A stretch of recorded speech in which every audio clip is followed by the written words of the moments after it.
Hola, ¿qué tal amigos de la revista Lee Más? Hoy nos acompaña Ramón Valdés, que es el autor de la saga Flor Negra. Nos va a hablar un poquito sobre esta parte 3 de esta saga, que es Flor Negra 3, la hija de la noche. Ramón, ¿cómo te encuentras? Bien, bien contento, gusto saludarte, Víctor, y pues un abrazo a toda la gente que nos está viendo y escuchando. No, al contrario, muchas gracias por haber aceptado la invitación y ¿qué te parece si ya comenzamos a hablar de este nuevo libro? Le entramos directo. Perfecto. Después de que pasaron 7 años de que escribiste este libro, cuéntame, ¿representó para ti como una nueva experiencia o algo nuevo el ya verlo como tal físico, el libro ya publicado, viendo todo este revuelo que está causando? Pues es un sueño hecho realidad, no te lo puedo decir de otra manera.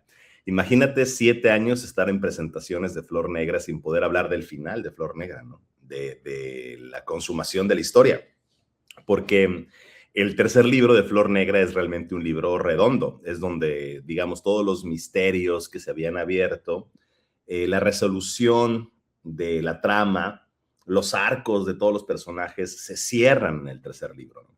Y es un libro muy distinto, es un libro con además, sí, giros de tuerca muy, muy fuertes que quien ya lo ha leído, pues me han escrito, me han dicho que les ha gustado. Y para mí, pues era súper frustrante no poder hablar de la verdadera historia atrás de Flor Negra. Mucha gente, cuando yo llegaba a decir que Flor Negra, a pesar de la oscuridad que hay en la saga, la magia oscura, todos esos seres fantásticos, terribles muchos de ellos y demás, una historia de una hechicera muy trágica, es una historia de amor y no me creían. Bueno, cuando leen el tercero, se dan cuenta que sí, termina siendo una love story, ¿no?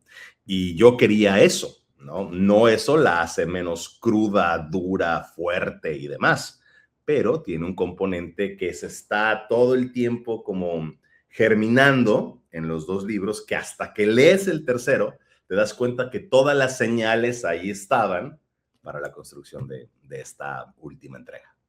A mí, o sea, a mí me impactó de que justo, ¿no? O sea, terminar haciendo una historia de amor cuando, no sé, o sea, creo yo que es algo como, pues, inesperado. Entonces, no, o sea, yo me imagino que lo hiciste con todo el propósito. Sí. Desde la línea uno. O sea, yo siempre les digo que los dos primeros párrafos del libro uno son importantísimos y toda la gente dice, bueno, pues es que no pasa realmente nada. Está un viejillo ahí que escucha a un ruiseñor cantar y pues se acerca y al ruiseñor pues sí le revela que está la hechicera, una joven ahí herida en la selva. Ah, bueno, pues ya entenderán qué rollo con todo eso. No quiero decir más porque no quiero dar ni un solo spoiler a quien no lo haya leído, pero sí, termina siendo una historia de, sí, de amor y una historia también de profecías, ¿no? De vínculos sanguíneos que también cuando se revela esa parte, ¿no? Es una parte tremenda que aparte disfruté muchísimo escribir. Y te soy franco, irlo hilvanando en los tres libros para que tuviera esa conclusión fue un Ujú. ejercicio duro, te soy franco, pero sumamente divertido también, ¿no? Muy, muy padre hacer eso. Me emocioné mucho escribiéndolo, te soy franco. No, pues, o sea, creo que cuando hay un empeño y un esfuerzo de este tamaño, pues se nota, ¿no? Al final del producto. Y creo que, pues, este cierre, pues, está impresionante. Gracias. Gracias. De eso se trataba, ¿no? De lograr ese famoso wow effect, ¿no? Del que tanto hablan, Ajá. es tratar de lograrlo, que la gente que me hizo el honor de acompañarme durante todos estos años con el libro uno, el libro 2, que tanto esperaban el tercero, que no los decepcionara, ¿no? Que este libro fuera además un libro que no te dejara respirar, porque ese es el punto del libro, ¿no? Que te va una cosa tras otra, tras otra, tras otra, tras otra, revelación, tras aventura, tras secuencia de acción, tras otra revelación, etcétera. Todo Ujú. el libro, ¿no? Y eso creo que deben de ser las conclusiones de las sagas deben de ser así, deben de ser como muy fuertes, con gran ritmo, para Sí, que eso cierres, ¿no? Y una sí. cosa que también les decía siempre, Flor Negra termina en el tercer libro, ahí termina. O sea, ya no hay un cuarto libro, no. Ahí termina porque eso también creo que los autores se los debemos a nuestros lectores, darles historias completas, ahí Ujú. termina. Uh-huh. Y no irlas estirando porque luego pues quedan todas desleídas, ¿no? Todas aguadas por Sí. estirarla a fuerza. No, no, no, tiene que concluir de esa manera y ahí concluye Flor Negra. Ahora sí, pues un ejemplo un poquito muy burdo, ¿no? Como antes en las telenovelas, Uh-huh. que daban la telenovela un año, 2 años, 3 años y como que se quedaba como un poco en un bucle, ¿no? Ciclada y hasta corrías el riesgo de perder identidades de personajes muy fuertes, muy buenos, por querer hacer eso, por quererla estirar nada más por estirarla. Ujú. Y no, no, no vale la pena. En mi caso no era estirable, o sea, en mi caso tenía que tener este ritmo porque eran las revelaciones que tenían que haber y ya. Me han dicho, oye, es que podrías hacer precuelas. Pues sí, podrías escribir cosas que pasaron antes. Ajá, puede ser, pero no está ahora en los planes. Yo creo que lo que importa es que la gente descubra Flor Negra, que no lo ha descubierto, y los que ya están metidos en el mundo, en el universo de Flor Negra, pues que lo Ujú. disfruten, ¿no? Que tengan la posibilidad de tener esta historia, ¿no? Y que ya no es mía, ya es de la gente. Y pues la saga mezcla fantasía con mitología maya, pues de una forma muy particular. Pero ¿tú en qué momento descubriste que las leyendas maya podrían convertirse en el corazón de una historia épica de horror fantástico? Sí. Fíjate que sí, una vez yo estaba por una broma de un amigo que yo estaba en su oficina Ujú. y él tenía unas figuras de barro, aluches, ¿no? Y yo, a ver qué es esto, y me dice, no lo toques, ¿no? Así como con advertencia, ¿no?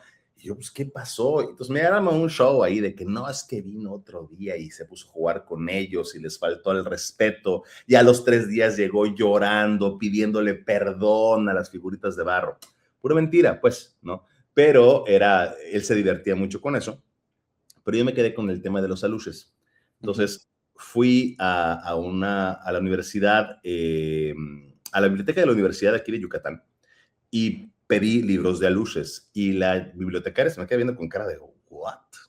Total, se tarda un tiempo y regresa con 3 libros, 2 precisamente de aluches, pero uno es La tierra del faisán y el venado de Antonio Medisbolio, este libro como muy icónico de la cultura maya, y en ese libro está la historia del enano de Uxmal.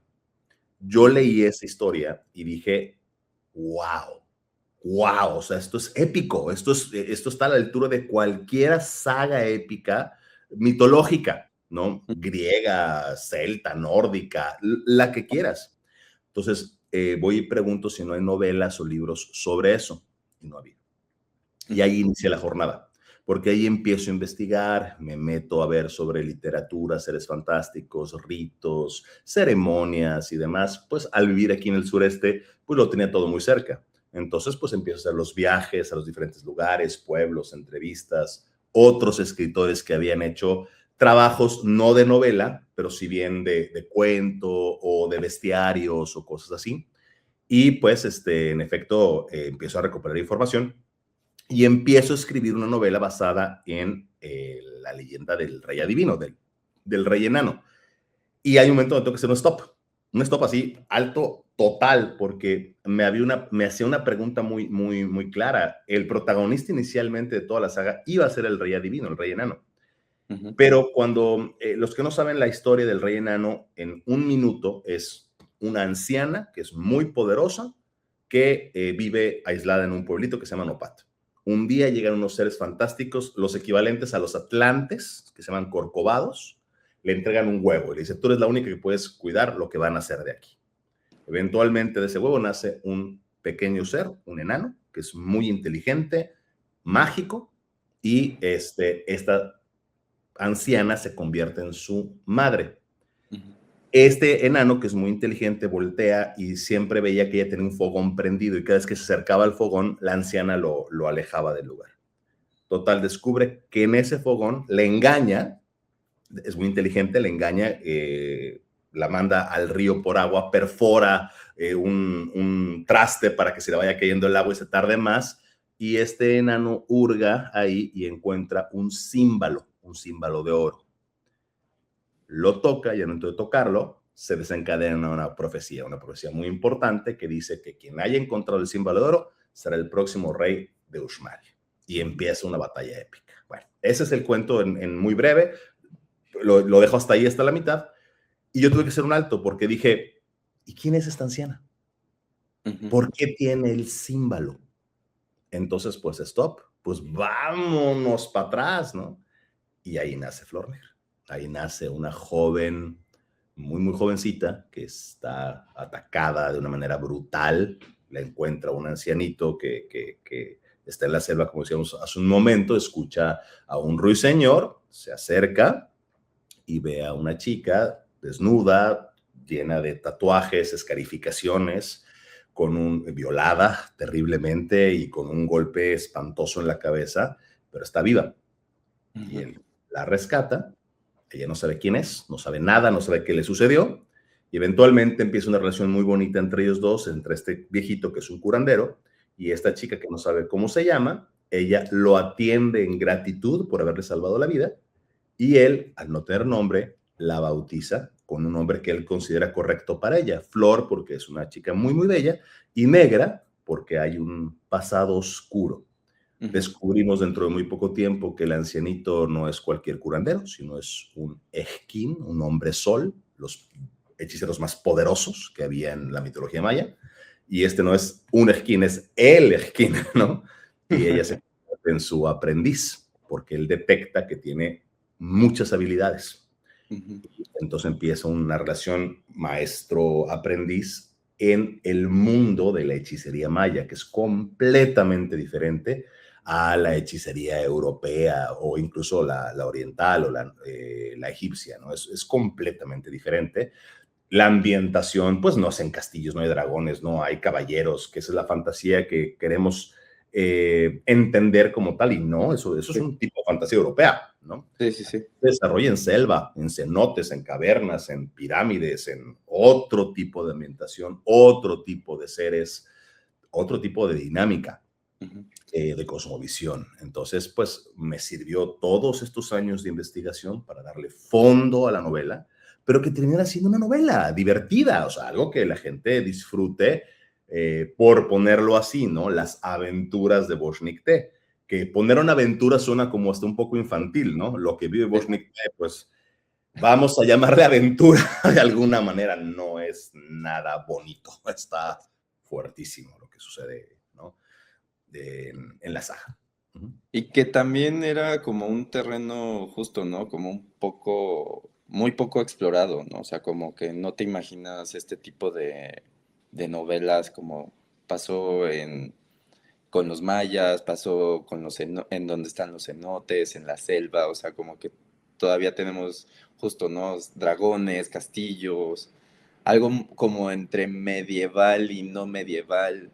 Claro, claro. Sí, la fantasía, la alta fantasía y todo más, pues sí, es que los desarrollan, pues son los europeos y luego los norteamericanos.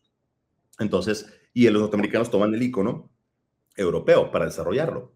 ¿Por qué? Pues porque se bajan de los barcos, hombre, pues de ahí vienen. Entonces, pues son los mitos de los abuelos o bisabuelos o tarabuelos, o que les resultan propios quizá por cuestiones raciales, y eso está bien, no hay tema, pero no es la única fantasía, no es la única mitología. O sea, hay que entender que la fantasía se basa en mitologías. O sea, si tú ves, no sé, Tolkien con El Señor de los Anillos, bueno, está basada fuertemente en mitología nórdica y celta, ¿no? Muy, muy, muy fuerte en eso. Tú ves Percy Jackson, bueno, pues es normal, ¿no? Los griegos, pero así Juego de Tronos, ¿no? Es una Sí. mezcla, ¿no? De mitologías y construye este universo. Y así muchas. La idea era proponer algo nuevo en la mesa. Decir, bueno, a ver, podemos en México, en Latinoamérica, plantear otro tipo de historia. El camino del héroe no tiene que seguir el canon inglés o sajón. ¿Por qué demonios? Otro canon, otra cosa. Vamos a hacer historias diferentes, ¿no? Somos seres humanos, al final de cuentas, lo que nos mueve es lo mismo. El miedo, el amor, la ambición, la fraternidad, el honor. Bueno, eso, así somos seres humanos, ¿no? Y una historia épica tiene que tener todos estos elementos, pero planteada desde otro punto de vista, que eso es lo que tenemos que poner, y esa es la propuesta de Flor Negra, ¿no? Y, pero bueno, quiero que me cuentes un poquito sobre este personaje de la abuela negra, que es, o sea, para mí es uno de los más complejos dentro de la trilogía, porque es poderosa, temida y también está muy marcada por el dolor. Pero, ¿qué representa para ti dentro de toda esta saga? Mira, es la protagonista al final de cuentas, ¿no? Ujú. La conocemos de jovencita en el primer libro y la conocemos de anciana en el segundo libro y bueno, iba a dar un spoiler ahí tremendo, pero bueno, la conocemos de anciana y la abuela negra es ya una hechicera que ha dejado de ser humana prácticamente, ¿no? O sea, todo lo que ha vivido, todo lo que ha pasado en su vida, tiene más de 300 años, ¿no? ¿Y por qué sigue viva después de 300 años? Bueno, por una maldición que le cae, que no puede morir. Ujú. Y entonces, pues imagínate todo el cúmulo de conocimientos que va adquiriendo durante todos esos años, pasa a través, pasa por la locura incluso, ¿no? Se quiere suicidar 1000 veces y no se puede matar, ¿no? Cosas terribles. Y bueno, va encontrando su camino y es muy interesante cómo lo más sencillo te regresa a la luz, por decirlo así, ¿no? Ella de convertirse en un ser oscuro, resentido, sumamente poderoso, ¿no? Pero pues pues el poder a servicio de nada, incluso, ¿no? Porque ni siquiera del bien o del mal, aislada, etcétera, como una niña que Ujú. encuentra en algún momento, la regresa, ¿no? Y se vuelve pues su tía y crece con ella y ella sabe que pues eventualmente la va a ver morir porque pues esta no se puede morir, ¿no? La anciana. Pero bueno, decide adoptarla y eso la regresa al mundo. Y en ese regreso al mundo, pues de pronto, ¡pum!, sucede lo que te decía de los corcovados y toma un huevo, ¿no? Y ¿qué Ujú. es eso? Un huevo de piedra enorme. Y, ¿qué es esta madre, no? Pocas palabras. Y de pronto, pues sale de ahí un enano. Y un enano que no es humano tampoco y que se comporta de maneras súper extrañas y que al minuto que nació ya corre, ya se trepa por todos lados, habla, escucha cosas que los demás no escuchan. Si toca una semilla en ese momento, germina una flor, le sopa la flor y se hace una mariposa, va volando, ¿no? Cosas bonitas como esas y cosas terribles como otras, ¿no? Lo muerde una serpiente y la serpiente se queda tiesa y se hace un bastón. Y el enano le regala a su mamá el bastón, ¿no? Toma tu bastón de serpiente, ¿no? Cosas extrañas. Y de pronto, como te digo, este enano de nombre Saya, pues ella lo quiere mucho, pero también pues siente el posible rechazo que podría tener la gente en un pueblito chiquito, pues Ujú. por un ser así extraño. Y ella misma, que pues todo el mundo le tiene miedo porque es una anciana, toda tatuada, los ojos grises, una voz muy ronca, pero que cura a la gente. Entonces la gente poco a poco empieza, bueno, pues se ve muy fea, muy mala, pero pues no nos hace daño, nos cura. Y hay un evento muy importante ahí en el pueblo en donde hay un ritual de enamoramiento de estos terribles, ¿no? Infernal, donde la voluntad de un hombre se roba por un hechizo y ella lo sana, lo cura. Entonces, bueno, la gente está agradecida con ella, pero no saben qué hacer con ella ni con el enano. Ujú. Y esto es una, digamos, esta fricción que existe en ese momento, pues se ve todavía más acentuada cuando pues está el tema del címbalo, que se descubre el címbalo, el enano lo hace sonar, se escucha un trueno que hace que tiemble, estas tierras casi nunca tiembla, es pura roca sólida abajo, ¿no? Tiembla y eso desencadena una profecía. Y entonces en Uxmal, la ciudad de Uxmal, donde está un rey que es tiránico, que está con brujos oscuros que son malos como ellos solos, ¿no? No estamos hablando de un Voldemort o de Sauron, ese tipo de figura, ¿no? No, estos son otra cosa, estos son los hijos de la fregada de a de veras, no están así, ¿no? Pues van a buscar quién tocó el címbalo, ¿no? Y muy parecido al mito, lo digo mito con todo respeto, el mito del nacimiento de Jesús, para todas las cuestiones cristianas y demás, de pues a ver dónde nació ese rey. Porque no se dio solamente ahí, esto se da en muchas otras historias de nacimientos de reyes donde van a matar a los niños. Bueno, aquí en esta mitología sucede lo mismo. Van a buscar a los niños porque se va a ver quién nació un nuevo rey, quién es. Pues vamos a matarlo, ¿no? Y bueno, viene entonces ya esta batalla épica por el reino, que es una batalla distinta, es una batalla de inteligencia, de retos, muy diferente a lo demás, ¿no? Y bueno, eso es el desarrollo del segundo libro. Y ya el tercero, pues bueno, es muchos años después, una amenaza terrible está contra el reino y hablan de la llegada de una nueva reina, la hija de la noche, que está haciendo cosas espantosas en el reino. De pronto llueve sangre, los animales hablan, dicen que seres que no tienen que existir están presentes en el día a día, los muertos regresan a la vida. ¿Qué está pasando? Y bueno, pues el tercer libro desarrolla en esa línea, pero es una conclusión muy redonda al primero y al segundo. Y bueno, a mí me gusta mucho como esta parte, porque entra este dicho, ¿no? De no hay que juzgar a un libro por su portada, y creo yo que es lo que pasa con La Abuela Negra, ¿no? Sí, así es. La ves por fuera, no sabes qué onda con ella.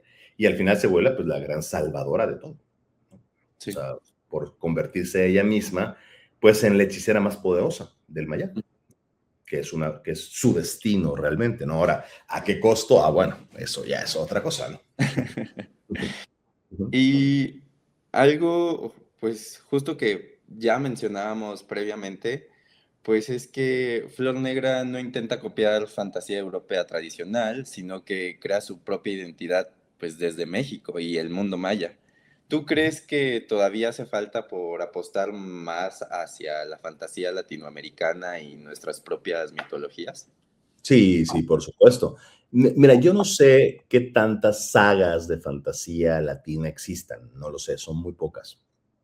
Yo creo que tenemos un mundo tremendo que explorar, muchísimas cosas. Yo te hablaría simplemente un proyecto que estoy trabajando sobre nahuales, ¿no?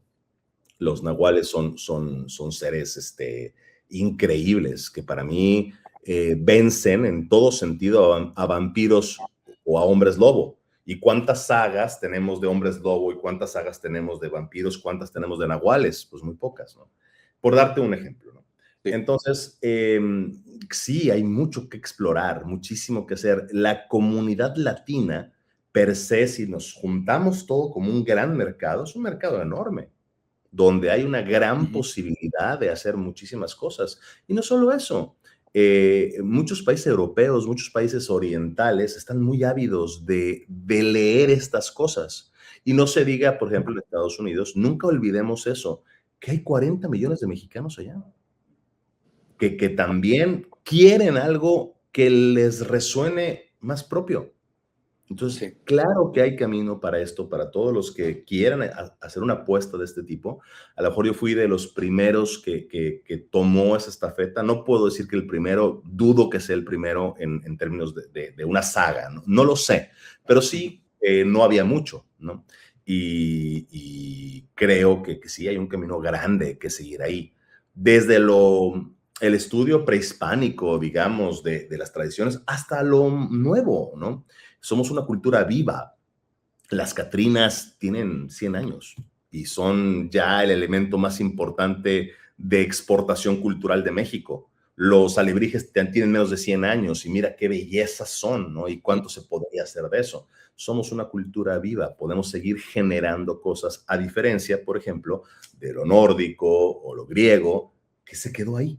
No, Sí. no hay más, no hay cosas nuevas. Está Thor, Odín, Freya, ahí están y son quienes son. Y el lado aquí, Zeus y quien quieras, Hades, están ahí. Nosotros seguimos creando cosas. Y ya para ir cerrando esta plática, pues, ¿qué sensación te deja despedirte de este viaje?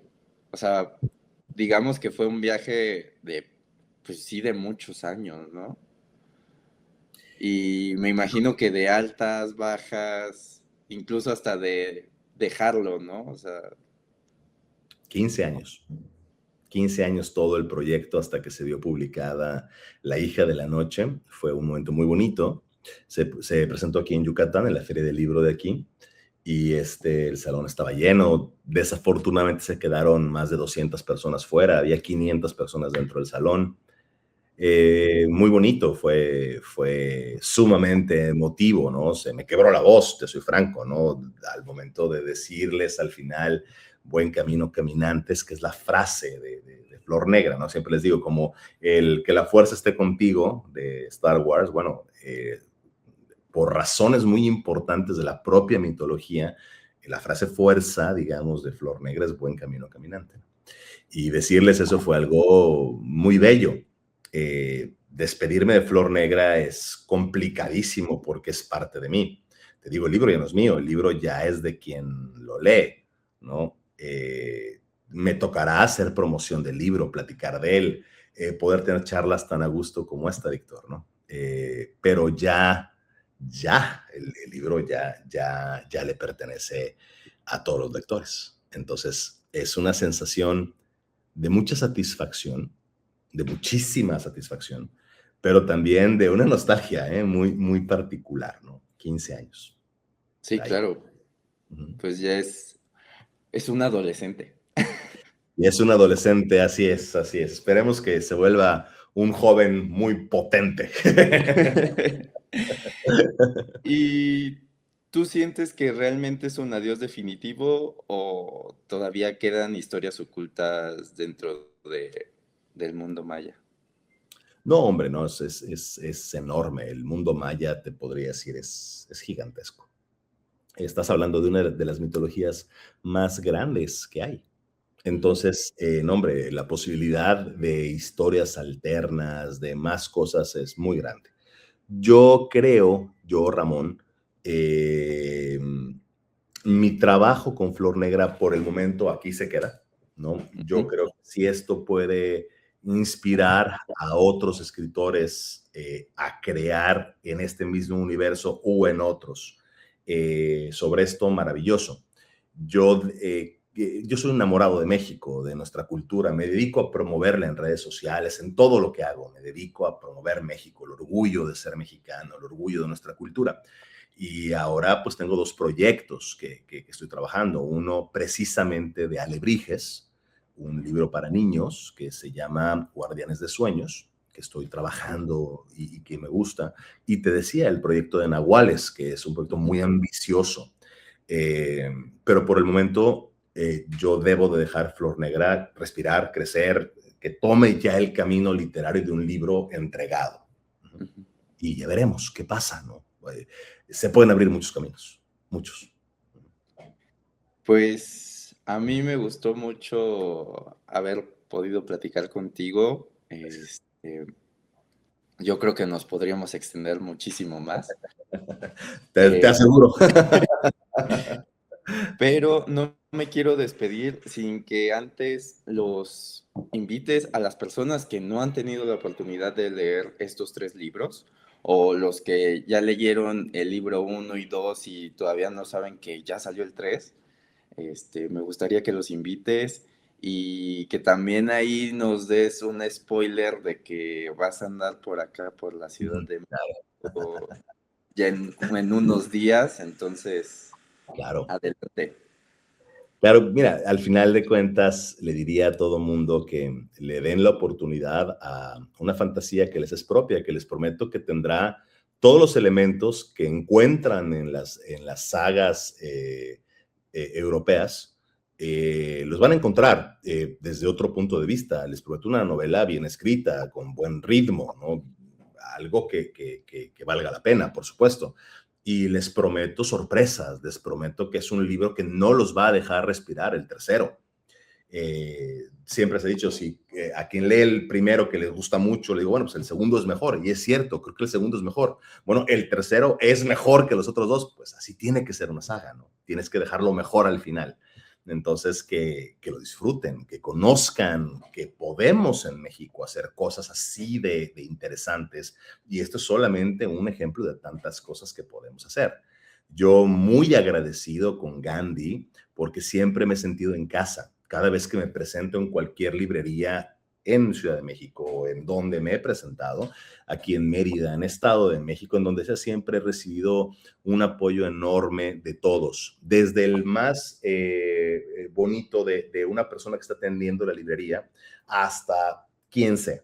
Me han atendido siempre de maravilla y yo estoy muy agradecido. Además, siempre los libros están disponibles en Gandhi, siempre. Entonces, es una cosa que yo aprecio mucho. Por supuesto, a la revista Lee Más, que yo creo que es un referente en México de leer qué cosas están sucediendo. Y bueno, para mí es un honor poder tener esta charla contigo. Y nos vemos en Ciudad de México, por supuesto. A principios de junio voy a estar por allá. Seguramente nos veremos ahí en Gandhi para platicar sobre esto.